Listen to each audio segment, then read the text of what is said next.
오늘 본문은 아무래도 구조로 좀 봐야 할 것 같아요. 구조. 어느 학자가 얘기하기를 성경의 이야기를 통해서도 메시지를 전하지만 그 성경이 그걸 담고 있는 틀, 다시 말해서 구조를 통해서도 하나님의 메시지를 전한다. 이게 한스 프라이라는 학자가 한 얘기인데, 본문을 잘 보면 구조가 있어요. 그 구조가 뭐냐면 6장이 건축 이야기예요. 성전 건축 이야기거든요. 그런데 7장 1절부터 12절까지는 솔로몬의 궁전 이야기예요. 근데 궁전이 끝나고 나면 다시 무슨 이야기로 돌아가죠? 다시 무슨 이야기로 돌아가요? 13절에 보면 솔로몬 왕이 사람을 보내 히람을 두로에 보내요. 그래서 성전의 기둥 이야기로 또 시작해요.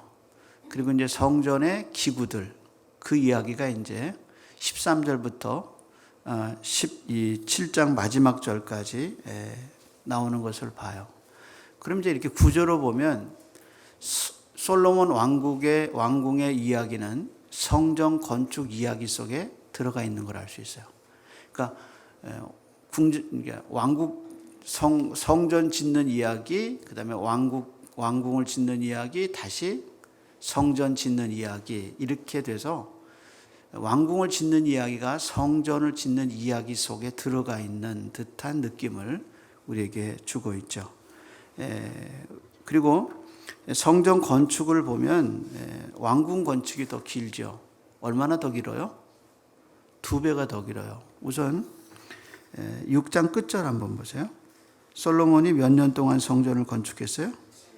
7년. 근데 7장 1절 보면 솔로몬이 자기 궁전을 얼마 동안 졌어요? 13년 동안. 그래서 전부를 건축했다. 이렇게 나오죠. 이제 이야기로 보면 이제 성전 이 구조가 왕궁 건축이 2배나 더 길잖아요. 그러면 건축 이야기를 할 때 7년 지은 걸 이야기해야 돼요? 아니면 13년 지은 걸 이야기해야 돼요? 13년 지은 게 더 길죠. 그러니까 13년 지은 이야기가 더 길어야 돼요. 근데 본문을 보면 13년 동안 지은 이야기는 12절밖에 없어요. 근데 6장에는 전체가 다 성전 짓는 이야기고 7장도 나머지 부분은 다 성전 짓는 이야기예요. 그렇기 때문에 기한으로 봐도 한쪽은 13년, 한쪽은 7년인데 상식적으로 13년 동안 지은 게 더 길어야 되는데 그렇지 않다는 거죠. 그게 이제 구조로 보는 성경 이야기예요. 그럼 이제 우리 물어봐야 돼요. 저자는 어떤 의도를 가지고 이렇게 얘기했을까? 분명 무슨 의도가 있을 거 아니에요?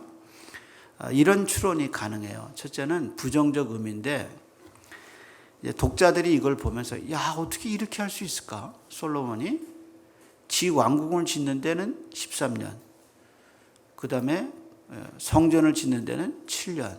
아니 어떻게 이렇게 할 수 있을까 하고 부정적인 이미지를 주죠. 그래서 독자들이 긍정적인 것보다 이 부정적인 이미지를 갖고 있어요. 그래서 야, 솔로몬이 이거 못 쓰겠네. 그런 거잖아요. 어떤 목사님이 자기 집 짓는 데는 13년 걸렸는데 교회 짓는 데는 7년 걸렸다. 그러면 교인들이 뭐라고 그러겠어요? 훌륭한 목사님이라고 그러겠어요? 안 그러죠? 그러니까 이제 13년 걸렸다는 건 규모가 그만큼 더 크다는 얘기예요. 이제 더군다나 7년 동안 지으면서 왕궁은 어마어마한 경제력이 투입됐잖아요. 이제 그런데 사이즈를 보면 솔로몬의 궁전이 2배나 더 커요.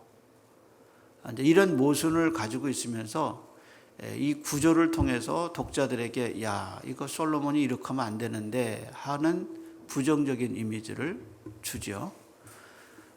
또 이런 추론이 가능해요. 또 다른 추론, 긍정적인 면인데 주석가들 중에 이 부분을 해석하면서 이렇게 얘기한 분이 있어요. 왕의 운명이 하나님의 운명 속에 있는 거다. 그렇게 해석했어요. 다시 말해서 하나님의 성전을 짓는 이야기와 이야기 사이에 왕의 궁전 이야기를 집어넣으므로 왕이 아무리 잘해도 왕이 자기 운명을 자기가 통치할 수 없다는 거예요. 결국 왕궁의 운명은 어디하고 연결되어 있어요? 성전의 운명과 연관이 되어 있어요. 그러니까 성전이 무너지면 왕궁도 무너지는 거예요. 그러니까 성전의 이야기를 양쪽으로 해놓고 가운데 왕궁의 이야기를 집어넣으면서 솔로몬의 왕국의 운명은 솔로몬 왕국의 자신에게 있지 않아요. 이건 성전의 운명과 같이 가는 거예요. 그렇기 때문에 이 저자가 구조를 할 때 이런 방식으로 구조를 한 게 아닌가 하는 해석을 했어요. 근데 제가 일리 있다고 생각해요. 맞아요. 여러분, 우리의 운명은 교회와 같이 가요. 하나님의 교회와 같이 가고 우리에게 교회가 얼마나 중요한 의미가 있어요. 이런 관점에서 솔로몬의 왕궁의 이야기는 성전 이야기의 가운데 있다. 왜 그랬을까 하는 걸 우리가 생각해 볼 수 있어요. 근데 문제는 건축비죠. 건축비. 이게 돈이 20년 동안 지은 거예요. 20년 동안. 솔로몬이 40년을 통치하거든요. 20년은 뭐 했어요? 성전 짓고 자기 집 진 거예요. 그러니까 20년은 그거를 힘쓴 거예요. 조선시대 말기에 흥선대원군이 경복궁을 짓죠. 근데 경복궁을 지은 이유가 왕궁의 규모를 통해서 왕실의 위엄을 갖게 하기 위해서 경복궁을 지었어요. 근데 역사학자들은 당시 조선이 경제적으로 무너지기 시작한 때가 언제냐? 이 경복궁을 짓고 이 건축비 때문에 무너졌다. 그렇게 해석하는 분들이 있어요. 재정적으로 파탄에 이르긴 이유가 뭐냐? 바로 이 경복궁 지었기 때문이다. 그렇게 얘기합니다. 역사 기록에 의하면 흥성대원군이 이 경복궁을 왕과 왕의 업무를 보는 근정전을 중심으로 해서 건물을 지었는데 지금 경복궁 건물이 크게 있지만 330개의 부속 건물이 있었다고 그래요. 지금 남아있는 경복궁 규모하고는 비교가 안 될 정도로 큰 규모였답니다. 여러분, 왕이 사는 건물은 하나가 아닙니다. 근데 경복궁이 그런데 제가 자금성을 가보고 놀랬잖아요. 여러분 자금성 가보셨으면 알겠지만 자금성에 나무가 없잖아요. 그리고 바닥도 평평하지 않아요. 다 걷기 힘들게 만들어놨어요. 왕이 이제 암살을 피하기 위해서 궁전 안에다가 자객이 빨리 달릴 수 없게 그 도로를 다 평평하게 안 해놨어요. 그리고 나무가 하나도 없어서 자객이 들어오면 숨을 데가 없어요. 근데 건물이 얼마나 많은지 그 건물에 아이가 들어가서 그 건물을 다 한 방씩 자고 나오려면 나이 30인가 뭐 20 몇이 돼야 다 잘 수 있다고 그러잖아요. 매일 방 갈아도. 어마어마한 규모죠. 근데 경복궁이 330개의 건물로 돼 있었대요. 그러니까 어마어마한 건물이요. 그게 한 국가의 재정의 소유가 되는 거예요. 솔로몬이 이거를 지었을 때 경제적으로 굉장히 엄청난 공사라는 걸 우리는 기억해야 합니다. 근데 솔로몬의 이 궁전은 실제 몇 개로 되어 있는지 잘 몰라요. 실제로 다윗이 살던 궁전이 있었는데 그 다윗의 궁전이 몇 개로 되어 있는지 우리 몰라요. 사무엘하 7장에 보면 다윗이 이렇게 얘기하죠. 나는 백향목궁에 사는데 하나님은 천막에 삽니다. 하나님은 궤는 휘장에 있습니다. 한 걸로 봐서 다윗의 궁전도 솔로몬의 궁전처럼 레바논의 백향목을 갖다가 지었어요. 그런데 그게 다예요. 더 이상의 정보는 없어요. 백향목으로 졌다. 자기 입으로 얘기한 거잖아요. 나는 백향목 궁에 사는데 저 하나님의 궤는 저기 있습니다. 휘장에 있습니다. 이렇게 얘기했을 뿐이에요. 그러니까 솔로몬이 아버지가 쓰던 궁전을 헐고 새 궁전을 졌다고는 생각 안 들어요. 그러니까 아버지가 살던 궁전에 자기가 살다가 새 궁전이 돼서 자기가 옮기는 걸로 생각하는 것이 상식적이죠. 그래서 다윗이 궁전을 만약에 헐었으면 솔로몬이 13년 동안 궁지면서 어디 살았겠어요? 아버지 궁전에 살다가 이제 새 건물을 지었던 것이 이제 그거 상식적이죠. 근데 본문의 솔로몬의 궁전은 3개가 나와요. 2절 한번 볼까요? 그가 레바논 나무로 뭘 졌어요? 왕궁을 졌는데 길이가 100규빗이고 너비가 50규빗이고 높이가 30규빗이라. 이제 왕궁을 소개하죠. 이렇게 이제 왕궁을 지어요. 근데 여기서 레바논의 나무로 졌다는 말은 이건 원어의 뜻은 레바논의 나무에 있는 숲이다. 숲에 있는 집이다. 그 뜻이래요. 자, 그다음에 이제 7절 한번 보세요. 7절에 보면 이제 주랑이라는 말이 나오죠. 또 심판하기 위해서 보좌에 주랑 곧 재판하는 뭘 줬어요? 주랑을 짓고 온 마루에 백평목으로 덮었다. 그리고 그다음 말이 뭐냐면 솔로몬이 거처할 왕궁은 그 주랑 뒤 무슨 뜰에 있어요? 다른 뜰에 있고 그 양식은 동일하며 솔로몬이 이렇게 그러니까 두 번째는 무슨 건물이 있어요? 주랑. 그다음에 3번째 건물 나오죠. 그다음에 뭐라 그랬어요? 그가 장가든 바로의 딸을 위해서 뭐를 졌어요? 집을 졌는데 뭐와 같아요? 이 주랑과 같다. 그럼 지금 이 7장에는 3개의 건물이 나오죠. 하나는 솔로몬이 기거하는 건물, 심판하기 위해서 지은 주랑, 또 누구를 줬어요? 바로의 딸을 위해서 또 건물을 지어요. 이게 이제 3개의 건물이 나오는 거예요. 근데 그 길이가 100규빗, 넓이가 50, 높이가 30규빗인데요. 이게 솔로몬의 성전의 규모하고 비교해 보면 솔로몬의 왕궁은 100이고 성전은 60, 길이가 60이에요. 그리고 넓이가 20인데 비해서 솔로몬의 왕궁은 그거보다 2배가 덜 넓은 넓이가 50이에요. 높이는 30으로 같아요. 그러니까 작게는 2배, 크게는 3배 정도의 왕궁을 자기가 지어서 산 거예요. 그리고 주량도 백향목으로 지었다. 바로의 딸이 사는 궁전은 이야기가 없어요. 그래서 성경에 기록은 없지만 내려오는 이야기로 보면 이 건물의 바로가 살던 애굽 궁전의 양식으로 웅장하게 지었다. 그렇게 내려오는 얘기는 했어요. 왜냐하면 바로 왕의 딸이니까 편하게 살아야 되잖아요. 그러니까 그 건축 양식이 뭘로 돼 있을까요? 애굽식으로 되어 있는 거예요. 애굽식으로.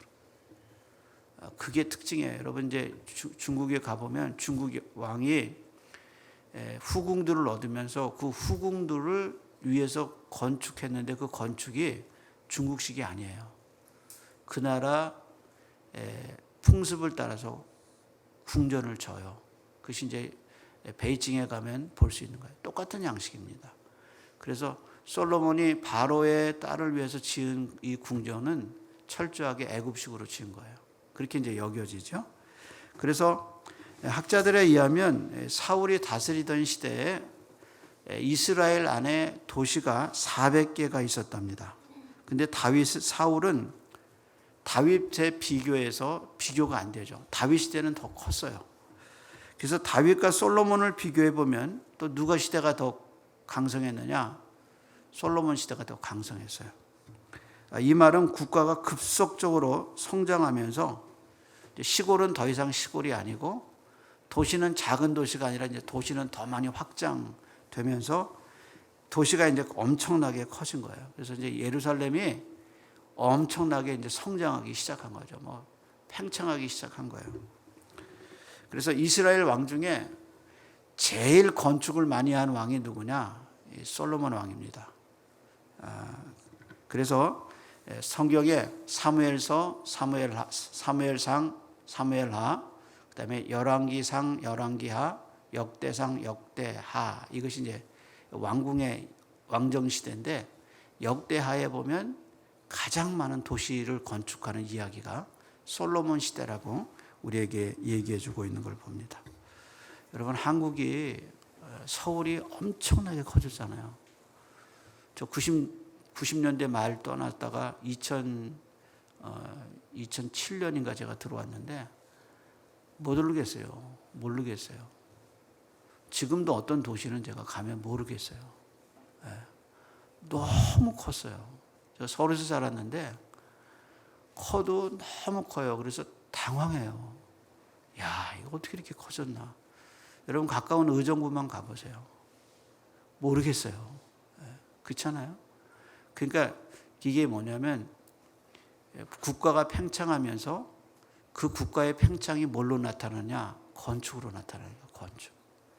그러니까 이스라엘의 팽창을 뭘로 볼 수 있느냐? 건축으로 알 수 있어요. 그래서 열왕기상 이제 우리 9장에 가면 건축이 다 마친 다음에 솔로몬이 어떻게 하냐면 자기를 도와줬던 히람왕 두로에게 갈릴리 지역에 있는 성읍 20개를 띄워줘요.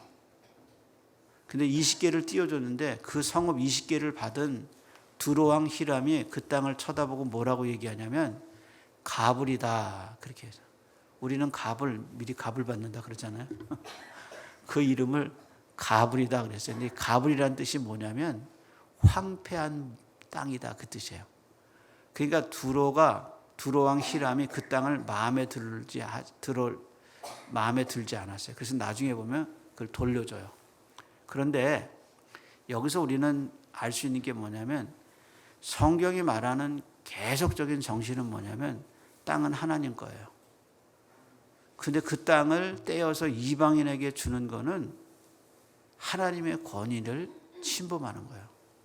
그런 왕이 없었어요. 그러니까 솔로몬은 왕권의 강화 그리고 이 도시의 국가의 팽창 이런 것에서 진짜 절대 군주가 된 거예요.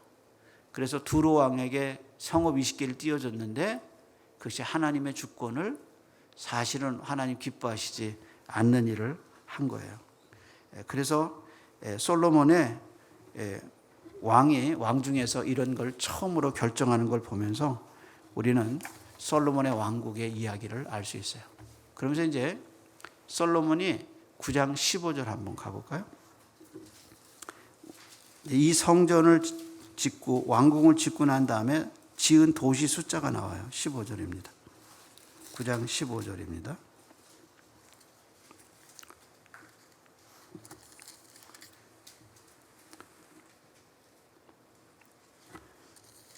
열왕기상 9장 15절.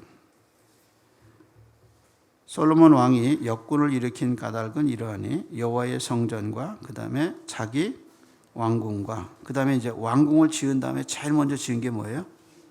밀로와 예루살렘 성과 하솔과 무기또와 게셀을 건축하려 하였습니다.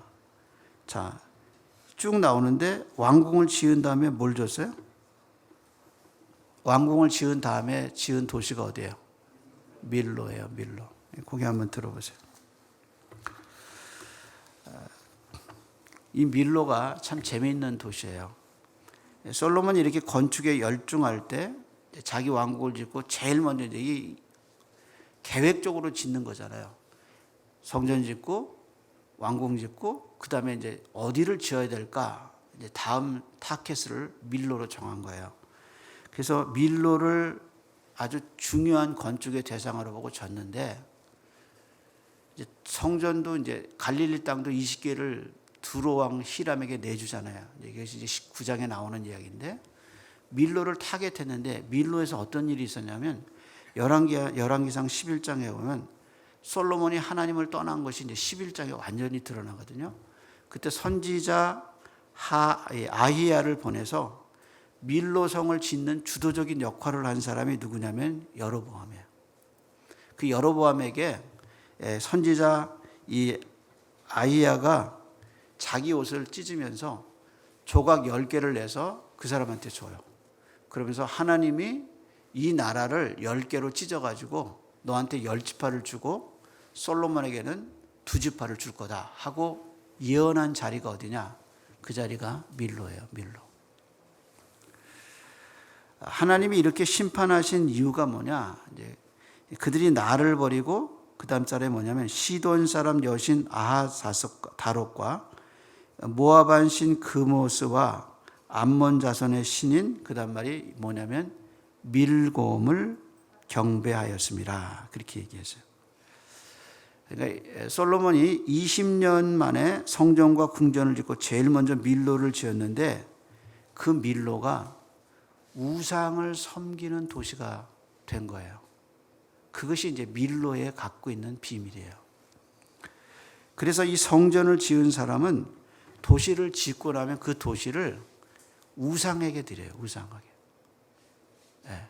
그것이 그 당시의 특징이었는데 바로 솔로몬이 성전을 짓고 왕궁을 짓고 나서 밀로를 지면서 이미 그의 나라에 이런 우상 숭배가 들어오고 그리고 바로의 딸을 벌써 데리고 오면서 이런 각자 후궁들이 들어오면서 우상들을 갖고 들어왔는데 밀로가 그 도시 중에 하나예요.